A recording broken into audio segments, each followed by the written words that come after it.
வணக்கம். வாங்க லென்ஸ் நிகழ்ச்சிக்கு போகலாம்.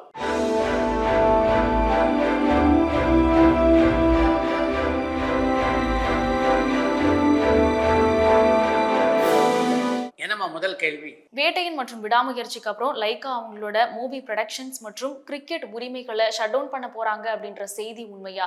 பொன்னியின் செல்வன் மூலமா ஒரு பெரிய வருமானம் வந்தும் லைக்கா ஃபினான்ஷியல் கிரைசிஸ்ல இருக்க என்ன காரணம்னு யாழ்ப்பாணம்ல இருந்து ஜானி கேட்டிருக்காங்க. பொருளாதார ரீதியாக பலம் வாய்ந்த நிறுவனமாகத்தான் லைக்கா புரொடக்ஷன்ஸ் நிறுவனம் செயல்பட்டு கொண்டிருந்தது.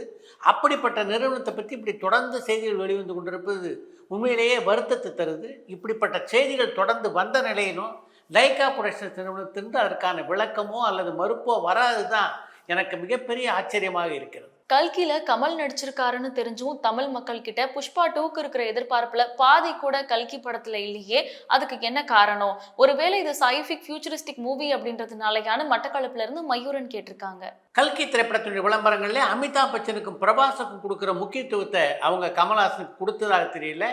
அது கூட அந்த படத்துக்கு மிகப்பெரிய எதிர்பார்ப்பு இல்லாததுக்கு ஒரு காரணமாக இருக்கும் அப்படின்னு நான் நினைக்கிறேன். அந்த படத்துக்கான தெலுங்கு விளம்பரங்களில் பிரபாஸுக்கும், தமிழ் விளம்பரங்களில் கமல்ஹாசனுக்கும், ஹிந்தி விளம்பரங்களில் அமிதாப் பச்சனுக்கும் முக்கியத்துவம் கொடுக்கறது அப்படின்ற முறையை அவங்க செயல்படுத்தி இருந்தாங்கன்னா நல்லா இருந்திருக்கும் அப்படின்றது என்னுடைய கருத்து.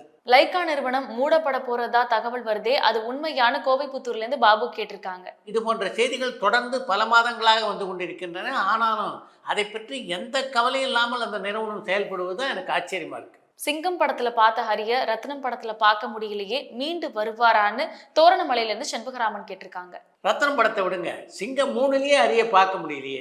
ரத்னம் படம் தோல்வி அப்படின்றதுனால ஹரி மீண்டும் எழுந்து வரவே மாட்டார் அப்படின்லாம் முடிவெடுக்க முடியாது.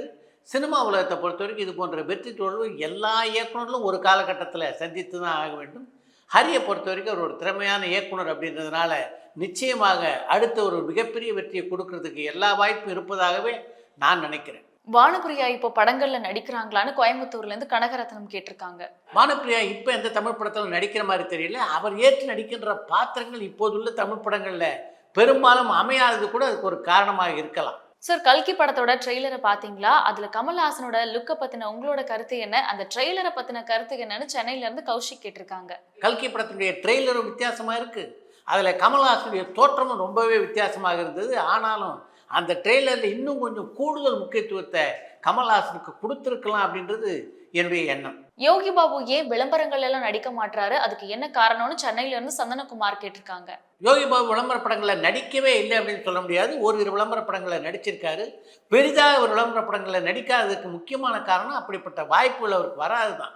ஏன்னா அவரை பொறுத்த வரைக்கும் விளம்பர படங்களில் நடிக்கக்கூடாது அப்படின்னு எந்த முடிவும் எடுத்திருக்கிறதா தெரியல. சார், கமிங் ஆகஸ்ட் 15 தமிழ்ல ஏதாவது பெரிய படங்கள் ரிலீஸ் ஆக வாய்ப்பு இருக்கான்னு ஸ்ரீலங்கால இருந்து மதிஷாந்த் கேட்டிருக்காங்க. விக்ரமனுடைய நடிப்பிலே உருவாகியுள்ள தங்கலான், கீர்த்தி சுரேஷனுடைய நடிப்பிலே உருவாகியுள்ள ரகு தாத்தா, பாலாவுடைய இயக்கத்திலே உருவாகியுள்ள வணங்கான் ஆகிய படங்கள் ஆகஸ்ட்ல வெளியாவதற்கு வாய்ப்புகள் இருக்கின்றன. ஒரு நொடி, ஹரா, ஹிட்லிஸ்ட் இந்த படங்களுக்குலாம் நல்ல கலெக்ஷன் ஆச்சா இல்லையா? இந்த மூவிஸ்லாம் எந்தெந்த OTT பிளாட்ஃபார்ம்ஸ்ல வரும்னு சிட்னில இருந்து சிவா கேட்டிருக்காங்க. நீங்க குறிப்பிட்டிருக்கின்ற 3 படங்களுமே திரையரங்கில் அவள் எதிர்பார்த்த வெற்றியை அடையல. நீங்க குறிப்பிட்டிருக்கின்ற 3 படங்கள்ல ஒரு நொடி திரைப்படம் ஏற்கனவே அமேசான் பிரைம்ல வெளியாகிவிட்டது. மற்ற 2 திரைப்படங்களுடைய OTT உரிமை விற்கப்படலை அப்படின்னு நினைக்கிறேன். சார், நீங்க ஏன் விளம்பரங்கள் எல்லாம் நடிக்கிறது இல்ல? உங்களுக்கு இன்ட்ரெஸ்ட் இல்லையா, இல்ல உங்களை யாரும் கூப்பிடலையான்னு சென்னையில இருந்து சந்தனகுமார் கேட்டிருக்காங்க. விளம்பர படங்களில் நடிக்க நான் ஆர்வம் காட்டல அப்படின்னு சொல்ல முடியாது. ஒரு சில விளம்பர படங்களில் நான் ஏற்கனவே நடிச்சிருக்கேன். பெரிய அளவிலே விளம்பர படங்களில் நடிக்கக்கூடிய வாய்ப்புகள் என்னை தேடி வரல அப்படின்றது தான் உண்மை. சார், சாய் வித் சித்ரா ப்ரோக்ராம்ல 70ஸ்ல சிவாஜி கணேசனோட ஜோடியா நடிச்ச நடிகை உஷா நந்தினியை எதிர்பார்க்கலாமான்னு திருச்சியிலேருந்து பாலு கேட்டிருக்காங்க. நீங்கள் சொல்லியிருப்பது ஒரு நல்ல யோசனை. நிச்சயமாக நான் முயற்சி செய்கிறேன். சார், விஜயோட அடுத்த படம் கைவிடப்பட்டதா வர செய்திகள் உண்மையா? அந்த செய்திகள் பத்தி நீங்க என்ன கேள்விப்பட்டீங்கன்னு தோரணமலையிலிருந்து செண்பகராமன் கேட்டிருக்காங்க. எனக்கு தெரிந்த வரையிலே கோட் திரைப்படத்துடைய வெளியீட்டுக்கு பின்னால தான் அடுத்த படத்தில் நடிக்கிறதா வேண்டாமா அப்படின்றத பற்றி விஜய் முடிவெடுப்பார் அப்படின்னு நினைக்கிறேன். அதன் காரணமாக தான் தன்னுடைய அடுத்த படத்தை இயக்கப் போகிறவர் யார், தயாரிக்கப் போகிறவர் யார் என்பதை பற்றியெல்லாம் இது வரைக்கும் விஜய் வெளியில சொல்லலை. சார், கலைஞானம் அவர்கள் இப்போ எப்படி இருக்காரு? அவர் கூட பேசுனீங்களான்னு கோவைப்புத்தூர்ல இருந்து பாபு கேட்டிருக்காங்க. தொடர்ந்து கலைஞானம் அவர்களோடு நான் பேசிக்கொண்டு தான் இருக்கிறேன். நல்ல ஆரோக்கியத்தோடு இருக்கிறார் கலைஞானம். சார், பல படங்களில் கவர்ச்சி நடனம் ஆடிய ஜெயக்குமாரி இப்போ என்ன பண்ணிட்டு இருக்காங்க, எப்படி இருக்காங்கன்னு திருச்சியில இருந்து பாபு கேட்டிருக்காங்க. ஒரு வருடத்துக்கு முன்னால நங்கநல்லூர் ஆஞ்சநேயர் கோயிலே ஜெயக்குமாரியை பார்க்கக்கூடிய வாய்ப்பு எனக்கு கிடைத்தது. அப்ப நல்ல உடல்நலத்தோடு தான் இருந்தாங்க. இப்ப எங்க இருக்காங்க, எப்படி இருக்காங்கன்னு தெரியல. சார் 2026 தேர்தலுக்கு முன்னாடி அஜித்தும் அரசியலுக்குள்ள வந்துட்டா எப்படி இருக்கும்னு சென்னையில இருந்து மீனாட்சி கேட்டிருக்காங்க. 2026 தேர்தல்களும் பரபரப்பு மிக்கதாக இருக்கும் அப்படின்னு ஏற்கனவே மிகப்பெரிய எதிர்பார்ப்பு இருக்கு. அப்படிப்பட்ட சூழ்நிலையில அஜித்தும் குதிச்சாருன்னா கேட்கவே வேண்டாம். ஆனா அஜித் அடுத்த தேர்தலில் குதிப்பதற்கான வாய்ப்புகள் மிக குறைவாக இருப்பதாகவே நான் நினைக்கிறேன். அரசியலுக்கு வர வேண்டிய நிர்பந்தம் விஜய்க்கு எப்படி ஏற்பட்டதுன்னு சேலம்ல இருந்து கோவிந்தராஜு கேட்டிருக்காங்க. நிர்பந்தம் காரணமாக விஜய் அரசியலுக்கு வந்ததாக சொல்ல முடியாது. அரசியலிலே குதிக்க வேண்டும் அப்படின்ற எண்ணம் நீண்ட நாட்களாகவே அவருக்குள்ளே இருக்கு. சரியான சந்தர்ப்பத்தை எதிர்நோக்கி அவர் காத்து கொண்டிருந்தார். இப்ப சரியான சந்தர்ப்பம் அமைந்திருப்பதாக அவர் நினைக்கிறாரு. அதனால்தான் அரசியலுக்கு வருவது அப்படின்ற முடிவை எடுத்து அதை அறிவித்தும் விட்டார். இளையராஜா பயோபிக் பத்தின சத்தத்தையே காணுமே, என்ன ஆச்சுன்னு விழுப்புரம்ல இருந்து ராஜு கேட்டிருக்காங்க. நம்முடைய சினிமா திஸ் வீக் நிகழ்ச்சியிலேயே இளையராஜா பயோபிக் படத்துடைய படப்பிடிப்பு அக்டோபர் மாதம் தான் தொடங்கும் அப்படின்றத பற்றி நாம் அறிவிச்சிருந்தோம். ஒருத்தருடைய பயோபிக் எடுக்கும்போது மற்ற படங்களுடைய படப்பிடிப்பு மாதிரி உடனடியாக அதை ஆரம்பிச்சிட முடியாது. அதற்கு மிகப்பெரிய ஆய்வுகள் தேவை. அப்படிப்பட்ட பணிகள் தான் அந்த படத்தினுடைய இயக்குனரான அருண் மாதேஸ்வரன் இப்போது ஈடுபட்டு இருக்கிறார். ஹாரிஸ் ஜெயராஜ் இப்போ எத்தனை படங்கள்ல இசையமைச்சிட்டு இருக்காருன்னு மதுரையில இருந்து கோபி கிருஷ்ணன் கேட்டிருக்காங்க. எம் ராஜேஷ் இயக்கத்திலே ஜெயம் ரவி கதாநாயகனாக நடித்துள்ள பிரதர் என்ற திரைப்படத்திற்கும் நாகசௌரியாவுடைய தெலுங்கு படம் ஒன்றுக்கும் இப்போது இசையமைத்துக் கொண்டிருக்கிறார் ஹாரிஸ் ஜெயராஜ்.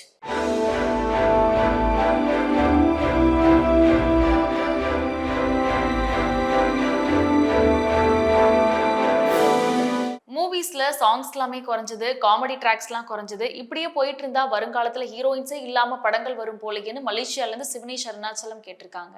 எதிர்காலத்தில் கதாநாயகிகள் இல்லாமல் ஏதாவது ஓரிரு படங்கள் உருவாகலாமே தவிர பொதுவாக எல்லா படங்கள்லையும் கதாநாயகர்கள் நிச்சயமாக இருப்பாங்க அப்படின்றது தான் என்னுடைய எண்ணம். அடுத்து இன்றோட தகவல். சமீப காலமாக இந்த சூப்பர் ஸ்டார் பட்டத்தை பற்றி எப்படிப்பட்ட விவாதங்கள் ஊடகங்களில் நடைபெற்றன அப்படின்றது உங்களுக்கு நல்லா தெரியும். அந்த விவாதங்களுக்கு முன்னதாகவே பல ஆண்டுகளுக்கு முன்னால் குஷ்புவிடம் ஒரு பத்திரிகையாளர் அடுத்த சூப்பர் ஸ்டார் என்று ஒரு கேள்வியை கேட்டார். அதுக்கு குஷ்பு சொன்ன பதில் என்ன தெரியுமா? அடுத்த சூப்பர் ஸ்டார் என்று எவருமே இருக்க முடியாது. எல்லா காலகட்டத்திலையும் சூப்பர் ஸ்டார்னால் அது ரஜினி தான் என்பதுதான் அந்த நிருபருக்கு குஷ்பு சொன்ன பதிலாக இருந்தது. ரஜினி சார் இந்த சினிமா உலகத்தில் அடி எடுத்து வைத்த போது அவர் சூப்பர் ஸ்டாராக வருவார் என்று யாரும் எதிர்பார்த்திருக்க மாட்டாங்க. இன்னும் சரியாக சொல்லணும்னா அவரே கூட எதிர்பார்த்திருக்க மாட்டார் அப்படின்றது தான் உண்மை. ரஜினி சினிமா உலகில் அடி எடுத்து வைத்த போது அவர் எம்ஜிஆர் இடத்த பிடிப்பாரா, சிவாஜி இடத்த பிடிப்பாரா அப்படின்னு தான் எல்லாரும் கேள்வி கேட்டுட்டு இருந்தாங்க. ஆனால் அவங்க இடத்தையா ரஜினி பிடித்தார்? இங்கே யாருடைய இடத்தையும் யாரும் பிடிக்க முடியாது அப்படின்றது தான் நிஜம். இன்னும் 20 ஆண்டுகளுக்கு பின்னாலே விஜய், அஜித், சூர்யா ஆகியோருடைய இடங்களை யார் பிடிப்பாங்க அப்படின்னு கூட கேள்விகள் கேட்கப்படலாம். அது தவிர்க்க முடியாத ஒன்று என்று அந்த நிருபருக்கு பதில் சொன்னவர் தான் குஷ்பு.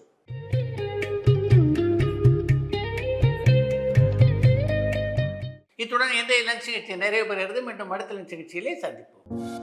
பரபரப்பான சினிமா செய்திகள், நட்சத்திரங்களின் பேட்டிகள், சினிமா வரலாறு ஆகியவற்றை பார்க்கவும் படிக்கவும் உங்களுக்கான இணையதளம் tourandtalkies.co.